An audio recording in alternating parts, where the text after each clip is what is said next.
Hello বন্ধুরা, সবাইকে good morning. সবাই কেমন আছো? আশা করছি সুস্থ আছো, ভালো আছো। তো দীঘাতে আজকে আমাদের দ্বিতীয় দিন, আর এখন বেরোলাম ঘুম থেকে উঠে রেডি হয়ে। এখন একটু চাটা খাবো, ঘুরবো ফিরবো এখানেই, দেন আমরা উদয়পুর যাব। তো তোমরা সাথে থাকো, ভিডিওটা পুরো কন্টিনিউ করো। এখন একটা এই জায়গাতে এসেছি, খুব সুন্দর একটা রাস্তা, এখানে ঘুরতে এসেছি আপাতত, খুব ভালো লাগছে। তার পাশে দার্জিলিংয়ে এসেছি। তো চলো দেখতে থাকো।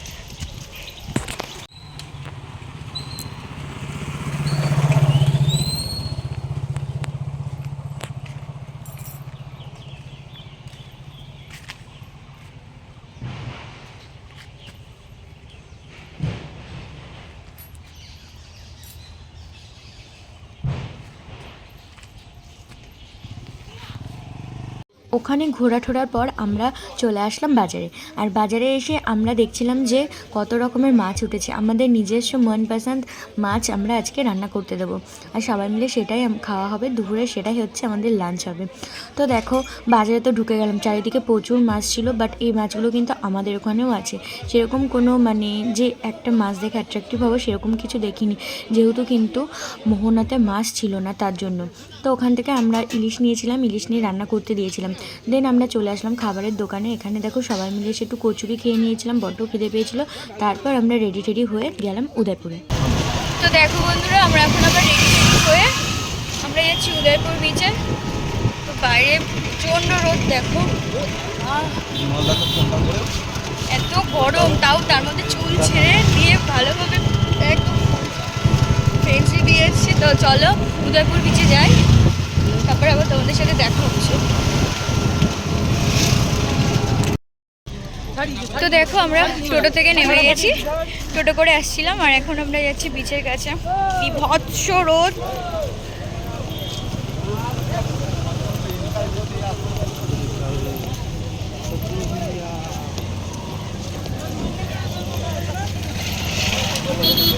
তো চলো যাওয়া যাক, আর তোমাদেরকে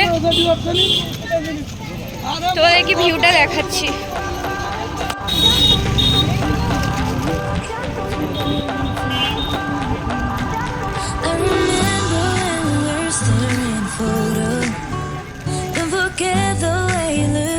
ওই যে সমুদ্র, মনে হচ্ছে জল দেখে জলেই নেমে যায়।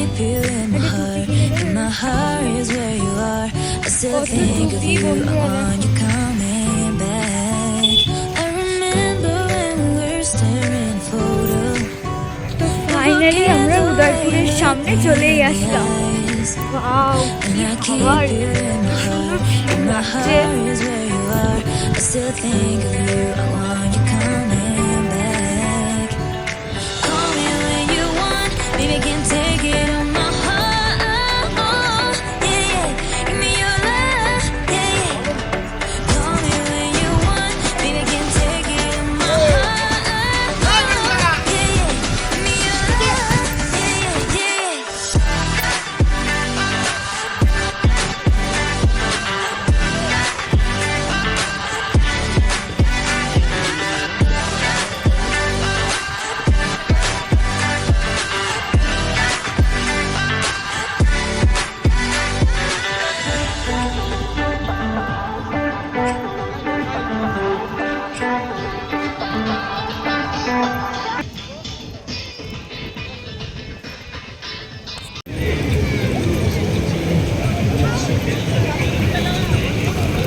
দেখ, পুরো ভিডিওটা নাড়িয়ে দিল।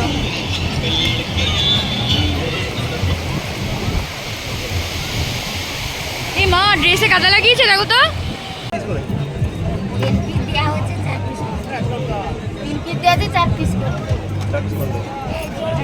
চার পিস কত?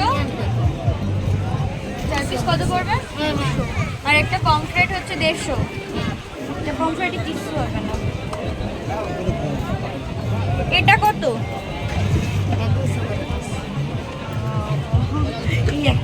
এত দাম আছে এখানে, মানে বন্ধ আছে। তো এখন আমরা এখানে মাছ ভাজা খাবো, কাঁকড়া খাবো, দেখতে আসলাম। কাঁকড়া চিংড়ি কত? 10 পিস, 5 পিস 100।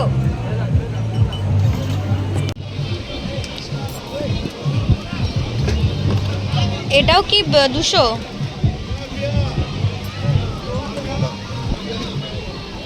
আমরা অর্ডার করেছিলাম কাঁকড়া কষা আর একটা বড় মাছ ভাজা। মোহনাতে তো মাছ নেই, তোমরা শুনতেই পেলে, তার জন্য একটা বড় ভোলা মাছ আমরা ভাজতে বলেছিলাম আর নিয়েছিলাম 4 পিস কাঁকড়া। কাঁকড়াটা জাস্ট অসাম হয়েছিল। আর দেখো আমরা একটু শসা কেটে নিয়ে এসেছিলাম, খুব টেস্টি হয়েছিল খেতে।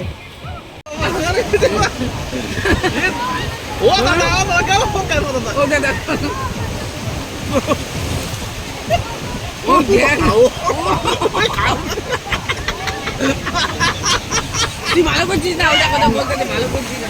এ কি বললো?